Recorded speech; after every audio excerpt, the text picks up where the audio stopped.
Est-ce que le film Mignonne Cuties est aussi dramatique que ça? J'ai regardé le film sur Netflix pour en avoir le cœur net et avoir ma propre opinion sur la chose. Et très honnêtement, c'est vraiment tout un foin pour rien.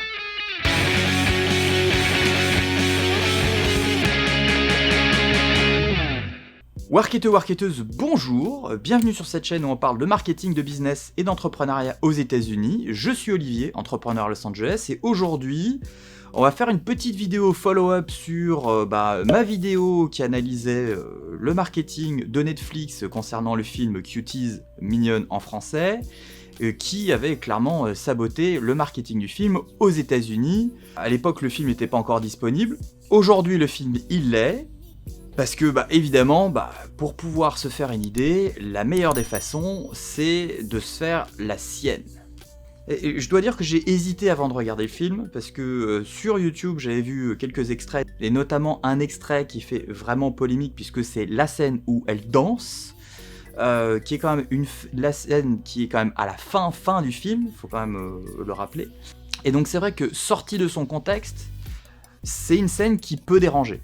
Moi-même, quand je l'ai vue, je me suis posé des questions. Je me suis dit, c'est vrai que c'est quand même un peu dérangeant quand même. Après avoir vu le film, cette scène, remise dans son contexte, cette scène, elle a rien de choquant du tout. Et donc c'est pour ça que c'est important, en tout cas pour moi, de se faire son propre avis sur la question, parce que même s'il y a quelqu'un qui va vous dire ceci, même s'il y a quelqu'un qui va vous dire cela, même si moi je vous dis des choses, la meilleure des façons de se faire une idée sur un film ou sur autre chose, c'est de le voir soi-même et de penser par soi-même. Est-ce que c'est un film scandale ? Non. Non, clairement pas. Est-ce que c'est un film qui pose énormément de questions ? Oui. Des questions sur l'adolescence aujourd'hui, des questions sur l'intégration, des questions sur la religion, des questions sur les réseaux sociaux, sur l'accès à l'information aux plus jeunes. Ça pose énormément de questions. Maintenant, est-ce que c'est un film qui a été fait pour les pervers sexuels pour qu'ils puissent se rincer l'œil ? Non. Aujourd'hui, la polémique, elle est vraiment alimentée par des gens qui n'ont pas vu le film, par des gens qui ont vu des extraits sortis de leur contexte sur YouTube et qui se font des avis là-dessus. Ce qui est problématique, si on dézoome et qu'on essaye d'analyser la situation avec des faits et avec des choses concrètes, on se rend compte qu'on peut sélectionner juste certaines informations parce que ça nous arrange, mais clairement, si on regarde plus large, en fait, c'est de la manipulation. Point de vue communication et point de vue message dans le film, il y a 3 choses qui sont importantes et qu'il faut essayer d'analyser. D'une, c'est le message choc que le film essaye de passer. De 2, c'est le contrôle parental, qui est quand même un problème énorme. Et de 3, il faut arrêter de voir le mal là où il n'est pas. En tout cas, il faut arrêter de voir le mal partout. Même si c'est pas forcément voulu, le film est en plein ce qu'on appelle shockvertising. En gros, c'est la publicité choc. C'est d'essayer de mettre des images choc pour provoquer les gens, les faire réagir et après ouvrir le débat. Et c'est ce que le film fait exactement aujourd'hui. En faisant danser ces gamines de 11 ans d'une façon très provocante, et qui d'ailleurs pour elles c'est quelque chose qu'elles n'ont pas du tout la notion de ce qu'elles font, parce que ce sont des gamines de 11 ans qui ne font que copier ce qu'elles voient sur internet par des femmes qui sont bien plus que majeures. Elles ne font que imiter, elles ne font que copier les choses. Le film, c'est clairement un shockvertising. Cette stratégie, c'est quelque chose qui existe depuis des années, depuis des décennies, j'ai envie de dire même depuis des siècles. On se souvient en 2002, quand le film Irréversible est sorti, c'était un shockvertising parce qu'il y a eu cette fameuse scène de viol avec Monica Bellucci qui dure 9 minutes, qui clairement a choqué énormément de gens. En plus, le film était à Cannes. Évidemment, Le film, pourquoi ils ont fait ça? Ils voulaient choquer avec cette scène qui était extrêmement violente pour dénoncer la culture du viol, pour dénoncer tout ça. Et quelquefois, il faut savoir montrer les choses telles qu'elles sont pour choquer les gens, pour pouvoir faire en sorte que, voilà, ça c'est la réalité des choses, tu l'as vu, ouvre les yeux sur le sujet, maintenant on peut en parler. Il y a beaucoup d'industries qui font exactement la même chose. Par exemple, l'industrie du tabac. En tout cas, l'industrie anti-tabac. Souvent, ils ont ce genre de procédé aussi de shockvertising, notamment en 2010 avec une campagne qui a fait beaucoup parler d'elle, qui d'ailleurs joue aussi sur le côté les jeunes et le côté un petit peu très provoquant. Vous voyez les images. Ça aussi, ça a été dépeint. Il y a Nadine Morano à l'époque qui a demandé à enlever, qui a même, je crois, même à l'époque banni cette campagne. Et en fait, ce jeu de je provoque, je me fais bannir, je fais parler de moi, on ouvre le débat, c'est exactement l'attitude qui est recherchée. Parce que même si la campagne n'a pas été en ligne, en tout cas à l'époque, affichée très longtemps, tout le monde en a parlé. Et c'est le but recherché, c'est de faire parler, de provoquer pour ouvrir le débat. Pareil pour la sécurité routière, qui utilise aussi des images chocs. À l'époque, quand il y a eu l'obligation de la ceinture, les images chocs, on en a eu à gogo. Pareil pour le problème du téléphone portable et notamment des SMS au volant. La même chose. Encore une fois, shockvertising pour ouvrir le débat, faire parler, et quitte à ce que ça dérange, et c'est le but même de déranger les gens qui vont regarder, pour qu'ils enlèvent ces œillères et de dire non mais ça va, envoyer des textos, je maîtrise. Non, ça provoque littéralement des accidents et ça tue des gens. Le shockvertising du film Mignonne, Cuties, même si c'est pas l'intention principale du film, aujourd'hui c'est exactement ce qui se passe avec ces accusations de c'est un film pour pervers, ce genre de choses. C'est pas intentionnel, il n'empêche qu'on est en plein milieu de ça, et au final, ça ouvre le débat, et c'est pas plus mal. La deuxième chose, c'est le contrôle parental. Et je pense que le contrôle parental, même si c'est pas un sujet qui est directement lié au film, en tout cas qui est abordé directement dans le film, il y a quelque chose qui est fondamental là-dedans, c'est la possibilité aux gamins et aux gamines aujourd'hui d'avoir accès à n'importe quoi sur Internet. Il y a des stats qui montrent que, en tout cas au moins aux États-Unis, en 2018, 40% des parents avaient mis un contrôle parental sur le téléphone de leurs enfants, ce qui veut dire que quasiment 2/3 des parents n'avaient rien fait du tout. Sous prétexte qu'ils avaient complètement confiance en leurs enfants. C'est beau, des parents qui ont confiance à leurs enfants. Moi, je me souviens quand j'avais 10-12 ans, très clairement, dès qu'on pouvait faire une connerie, on la faisait. On se faisait passer pour des anges auprès de nos parents, mais clairement, c'était tout l'inverse.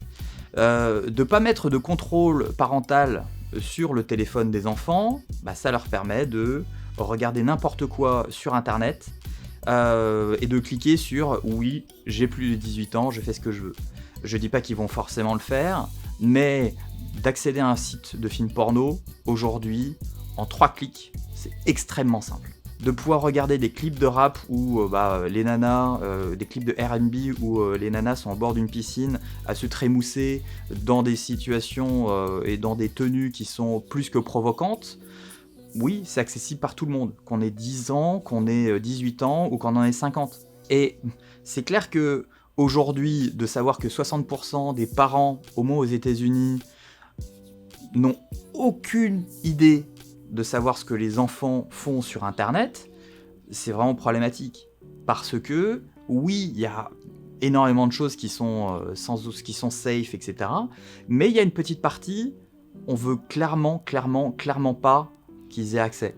Donc, le contrôle parental aujourd'hui, et notamment le contrôle des parents, et de savoir ce que les parents et de savoir ce que leurs enfants font sur internet, c'est super important. Moi, le nombre de fois ici où j'ai vu des enfants avec leurs parents qui attendaient dans une salle d'attente, par exemple, qui attendaient un gâteau. La dernière fois, dans une boulangerie, ils attendaient un gâteau. Les parents, pour avoir la paix, ils avaient laissé à leur gamin un téléphone. Le gamin, il devait avoir 6 ans. Et il regardait en boucle des vidéos de GTA V. Pour avoir passé 10 ans dans l'industrie du jeu vidéo, même plus que 10 ans dans l'industrie du jeu vidéo, un gamin de 6 ans qui regarde des vidéos de GTA V, moi, je ne laisserais pas faire ce genre de choses. Et les parents n'avaient aucune idée de savoir ce que c'était, et ils n'avaient aucune idée de voir ce que le gamin faisait avec. 6 ans, regarder des vidéos de jeux qui sont interdits de moins de 18 ans, c'est non. C'est clairement non.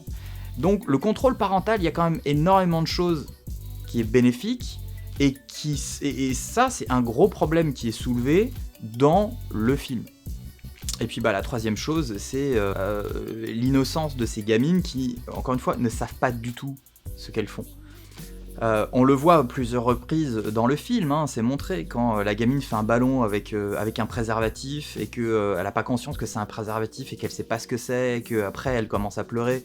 Ça, c'est quelque chose, ça se voit. En regardant le film, et où justement elles prennent comme excuse ces artistes qui dansent dans ces clips, comme exemple à copier pour leur chorégraphie, ça se voit qu'elles n'ont pas la portée de ce que ça représente, parce qu'elles n'ont que 11 ans, mais que nous, avec un regard d'adulte, évidemment que ça nous choque, parce qu'on voit des gamines qui agissent comme des nanas qui en ont 20 et qui dansent avec des boules bien potelées dans des clips de rap. Mais il faut bien comprendre que ce sont des gamines qui ne font que imiter sans avoir la portée de la sexualisation qu'il peut y avoir derrière. Donc évidemment, il faut savoir aussi montrer l'exemple, ou en tout cas il faut savoir expliquer aux plus jeunes, même s'ils ont vu telle chose ou telle chose, il faut savoir aussi leur expliquer le contexte, et il faut leur expliquer pourquoi c'est bien, pourquoi c'est mal, et pourquoi c'est pas pour eux, en tout cas aujourd'hui, qui sont trop jeunes pour ce genre de choses. Moi je me souviens, quand j'étais jeune, on me disait souvent « t'es trop jeune pour ce genre de truc », j'arrivais pas à comprendre, et d'ailleurs plus on me le disait, plus j'avais envie d'essayer de comprendre. Aujourd'hui, c'est encore plus important de leur expliquer pourquoi. Est-ce qu'une gamine de 11 ans est censée avoir un téléphone portable ? Ça, c'est une question légitime. D'ailleurs, dans le film, elle n'est pas censée en avoir un, apparemment, elle l'aurait volé. Bon. Est-ce que ces gamines devraient avoir accès aux réseaux sociaux à 11 ans ? Normalement, la règle aujourd'hui de tous les réseaux sociaux, c'est on est censé avoir au moins 13 ans. 13 ans parce que la plupart des entreprises qui sont derrière les réseaux sociaux sont des entreprises américaines, et les données collectées en dessous de 13 ans, c'est illégal. Donc, officiellement, on est censé avoir plus de 13 ans. Officieusement, pendant des années, jusqu'à encore aujourd'hui, jusqu'à encore l'année dernière, les réseaux sociaux comme YouTube, comme Facebook, comme Instagram, collectaient ces informations et en faisaient des choses. Aujourd'hui, c'est beaucoup, beaucoup plus compliqué. C'est pour ça qu'il y a des nouvelles règles qui ont été mises en place sur YouTube concernant les cibles de moins de 13 ans. Mais ça reste toujours un problème. La preuve, sur Instagram, sur TikTok, sur Snap, normalement, en dessous de 13 ans, on n'est pas censé avoir accès. Je ne veux pas faire mon vieux réac, parce que très clairement, y a des choses à surveiller. Donc à 11 ans, pourquoi pas, ça dépend de la maturité de l'enfant, ça dépend de la culture, ça dépend de plein de choses. Mais c'est quand même toujours important de pouvoir surveiller un petit peu en tant que parent ce que les enfants font et avec qui ils discutent, etc. Parce qu'il y a toujours un risque. Moi j'ai grandi dans les années 80, dans les années 90, on n'avait pas ce genre de problème. Aujourd'hui, ce sont des nouveaux problèmes qui viennent en plus des problèmes qui existaient déjà avant. Donc, tout ce qui est sur cyberbullying, tout ce qui est pouvoir échanger des textos, de pouvoir échanger des images qui en plus disparaissent au bout de 24 heures, ce qui rend la chose encore plus compliquée. Oui, il faut avoir confiance en ses enfants, mais il faut aussi avoir un minimum de surveillance. Donc tout ça pour dire quoi? Tout ça pour dire que le film Mignonne, Cuties en anglais, aujourd'hui souffre ou bénéficie, ça dépend de quel côté on se place, d'une réputation sulfureuse, de films pour pervers sexuels qui aiment regarder des petites filles se trémousser. Je maintiens ce que j'ai dit dans ma précédente vidéo, le marketing aux États-Unis a complètement été foiré, parce que ça ne représente en rien le cœur du message du film, et le marketing français était beaucoup plus aligné avec les valeurs du film que le marketing de Netflix aux États-Unis. Maintenant, on en est là. Certains diront que le film est en train de faire couler Netflix parce que en bourse, Netflix est en train de plonger. Moi, j'ai envie de dire, juste en analysant les chiffres, depuis le début de l'année, Netflix se porte très très bien. Netflix va clairement pas couler à cause d'un film, un seul. C'est pas la dernière polémique que Netflix va vivre. C'est certainement pas la première en plus. Il y a déjà eu 13 Reasons Why qui avait aussi fait polémique plus sur le suicide au lycée, ce genre de choses. Ça fait parler, ça permet d'ouvrir les yeux sur certains problèmes que peut-être les adultes, auxquels les adultes ne se rendent pas compte. Il n'empêche que aujourd'hui, Cuties, si vous voulez le regarder, vous pouvez le regarder sans aucun souci. Il n'y a vraiment rien de problématique dans ce film. Toujours se faire un avis de par soi-même. Si on vous dit c'est naze, si vous voulez le voir, regardez-le. Et après, si vous dites je suis scandalisé, vous aurez le droit. Si vous dites je suis pour, je vois pas où est le problème, vous aurez le droit aussi. Voilà ce que je peux vous dire aujourd'hui sur le film Cuties et est-ce que la polémique du film Mignonne est justifiée ou pas? Définitivement pas. Merci d'avoir regardé jusqu'au bout. En attendant, moi je vous dis à bientôt dans une nouvelle vidéo.